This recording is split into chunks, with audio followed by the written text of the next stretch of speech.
Buenos días a todos y a todas. Como podéis ver, hoy empezamos la sesión número 5 en la que vamos a hablar de las diferencias que existen en las ciudades según el país que nos encontremos. En el caso, vamos a distinguir las ciudades en los países desarrollados y también en los países en desarrollo. Pues bien, antes de inmiscuirnos de lleno en esta cuestión, vamos a diferenciar los distintos tipos de países que existen. Bien, los países desarrollados son aquellos países que gozan de un buen nivel económico y la mayor parte de su población lo tiene, ¿vale? Podemos encontrarlos, ¿no? Lo más común es que se localicen en la mitad norte del planiferio. Mientras tanto, ¿no? Por el contrario, los países en desarrollo son algo más pobres que los anteriores y encontramos muchísimo contraste de población entre la población rica y la población pobre. Normalmente, los países en desarrollo solemos encontrarlos en la mitad sur del planiferio. Aquí podemos ver un planiferio, un mapamundi, donde está dividido en dos mitades. Aquí en la mitad norte se encuentran los países en desarrollo, perdón, los países desarrollados y en la mitad sur los países en desarrollo, con la salvedad de Australia, que lo vamos a meter en el saco de los de arriba, en los países desarrollados. Pues bien, en función, ¿no?, de dónde se localice una ciudad, va a tener una estructura u otra. Es decir, que la estructura, la forma de la ciudad va a variar de acuerdo a la economía del país. Pues bien, empezamos hablando de las ciudades de los países desarrollados. Normalmente estas ciudades gozan, ¿no?, de una gran historia y de un pasado. Pues bien, todas ellas surgen en torno al centro histórico o casco antiguo. Esta es la parte más antigua de la ciudad y el origen de la misma. Normalmente en esta parte encontramos edificios antiguos, tales como monumentos, iglesias o catedrales. En los centros históricos más desarrollados los solemos encontrar en las ciudades europeas. Aquí a vuestra izquierda tenéis una fotografía del casco histórico de la ciudad de Barcelona, mientras que a vuestra derecha tenéis otra imagen del ayuntamiento de la ciudad de Múnich, que está en Alemania. Rodeando el centro histórico y muy próximo a este se ubican las viviendas de las clases adineradas. En la época que se construyeron, en el siglo XIX, estas viviendas recibían el nombre de ensanche. Como podéis ver, está perfectamente planificado, son calles rectilíneas, grandes avenidas, grandes espacios y además algo de zonas verdes. Normalmente en las ciudades, en esta zona suelen vivir familias de clase acomodada. Aquí a vuestra izquierda tenemos una imagen del ensanche de Barcelona, que es uno de los mejores diseñados de Europa, por eso lo he puesto, y a vuestra izquierda, perdón, aquí tenemos a la izquierda Barcelona y a la derecha tenemos Madrid, el barrio de Salamanca, que también sería otro de los ejemplos otro ejemplo de ensanche. Más alejados ya de la ciudad encontramos el área de negocios, también conocido en las ciudades anglosajonas como CBD, es decir, Central Business District. Normalmente este área está plagado de rascacielos, ¿no? Y aquí pues se encuentran las sedes de grandes empresas. No es común encontrarnos aquí zonas de uso residencial. Solamente, ¿no?, está enfocado de cara a las empresas, al trabajo y a los negocios. Aquí podemos encontrar un ejemplo, ¿no?, del CBD de Londres y a la derecha el de París, con el Arco de la Defensa, que es muy famoso. Ya más alejados de la ciudad, del centro urbano, del ruido y del tráfico, podemos ver y encontrar las viviendas suburbanas. Se trata normalmente de viviendas unifamiliares ubicadas a las afueras de la ciudad. Por ejemplo, esta fotografía de aquí es un chalet de la avenida Tío Pepe, que está en Jerez y que es un ejemplo de área suburbana. Y aquí, por el contrario, ¿no?, a vuestra derecha, encontramos otro ejemplo ya del caso de Madrid. Pues bien, por otro lado, podemos encontrar también viviendas y áreas residenciales más modernas que las anteriores. Pues, en este caso se trata de modernos bloques de pisos dotados, ¿no?, de servicios y equipamientos óptimos, como por ejemplo piscinas o pistas de pádel. Hablamos también en este caso de viviendas de alto standing, como las que podemos ver en la fotografía. Y ya por último, muy alejado de la ciudad, encontramos el cinturón industrial. Este cinturón industrial hunde sus raíces en la época de la industrialización, que como veréis en cuarto será en el siglo XIX. Se van a crear a las afueras por dos motivos. En primer lugar, porque necesitaban grandes espacios y entonces el suelo en el centro de la ciudad era muy caro, con lo cual se iban a las afueras. Y además las industrias van a ser fuertemente contaminantes, con lo cual no pretendían de ningún modo perjudicar a los habitantes de la ciudad, con lo cual se ubican a las afueras de la misma.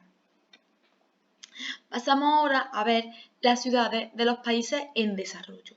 Como podéis ver, estas constan de un área, ¿no?, de áreas distintas a las anteriores. Vamos a empezar de izquierda a derecha. Y empezamos viendo los suburbios. Bueno, pues mirad, los suburbios son las zonas que se encuentran más alejadas de la ciudad. Fijaos, ¿no?, que están incluso más alejadas que las propias áreas industriales. Los suburbios son zonas, como su propio nombre indica, son zonas de población muy pobre. Normalmente aquí, ¿no?, los habitantes de estas áreas son personas de origen rural que se mudan a la ciudad. Normalmente son asentamientos espontáneos, chabolas, carentes de servicios y equipamientos básicos como un servicio de transporte que te lleve al centro de la ciudad o incluso agua corriente y electricidad. Algunos de los ejemplos más comunes los encontramos en las favelas de Río de Janeiro, como podéis ver en esta fotografía, o los slums de la India, donde podemos ver una vivienda totalmente espontánea.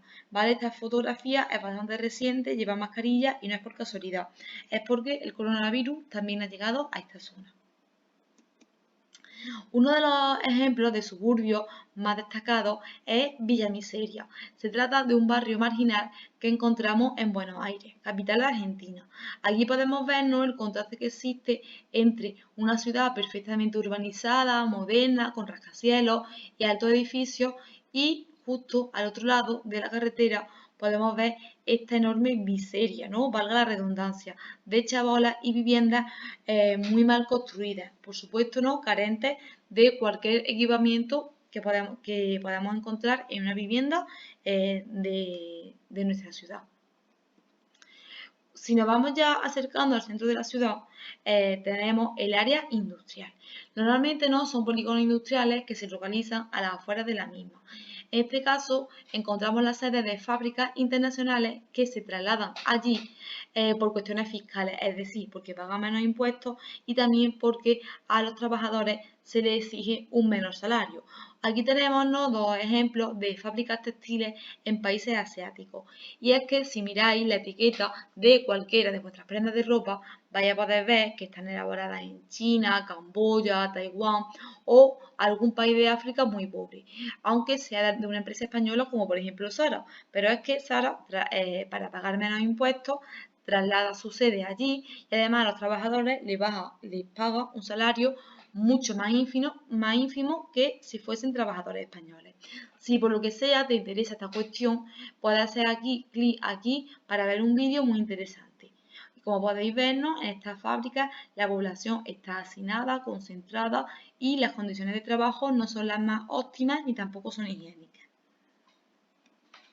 En el centro de la ciudad encontramos el casco histórico, que tiene barrios degradados, es decir, podemos tener muy próximos a la zona antigua los barrios de población rica, pero conforme nos alejamos del mismo, los barrios son más pobres. De todas formas, los países en desarrollo tienen un pasado muy distinto. Entonces, en función de ese pasado de la ciudad, pues este centro histórico tendrá una forma u otra. Por ejemplo, si tiene origen musulmán, pues vamos a encontrar mezquitas y grandes plazas, como es el caso del casco antiguo de la ciudad de Marrakech, que es el que encontramos en la fotografía. En el caso asiático, podemos ver aquí, en el caso asiático podemos ver aquí un ejemplo, ¿no?, del casco antiguo de una ciudad asiática, y en este caso el de América, no, el de Lima, que es una ciudad de América del Sur. Pues bien, como estas ciudades, la mayor parte de ellas estuvieron durante un tiempo conquistadas por los europeos, pues también pueden contar con barrios europeos. Junto al centro histórico encontramos también un distrito de negocios. En este caso, ¿no? Pues también tenemos, ¿no?, edificios de gran altura que se construyeron tras la independencia de los europeos. Es decir, cuando estos países se independizaron de los europeos, pues van a construir un centro de negocios. Aquí podemos ver el de Buenos Aires y a la derecha el de Dubái, que se encuentra en Emiratos Árabes Unidos. Aquí podemos ver con mayor precisión el centro de negocios de Dubái, que cuenta, que tiene, ¿no?, entre sus edificios el Burj Khalifa, que es a día de hoy el más alto del mundo. Y por último, también tenemos en estas ciudades los barrios residenciales, dotados, ¿no?, de equipamientos y servicios óptimos que nada tienen que envidiar a los que nosotros no hemos visto en los países desarrollados, pero que sin embargo son la auténtica antípoda de los suburbios. Ambas fotografías no son de Ciudad de México. Bien, pues vamos ahora con los deberes. Tenemos que completar esta tabla teniendo en cuenta, ¿no?, que la primera de ellas se refiere a los países desarrollados y la segunda a los países en vía de desarrollo. Tenemos que describir, ¿no?, el centro histórico de cada una de ellas, el ensanche y el CBD, los suburbios, los polígonos industriales y aquí la periferia, es decir, las partes más alejadas de la ciudad. Aquí tenemos 4 fotografías, 2 de ellas pertenecen a países desarrollados y 2 de ellas a países en desarrollo.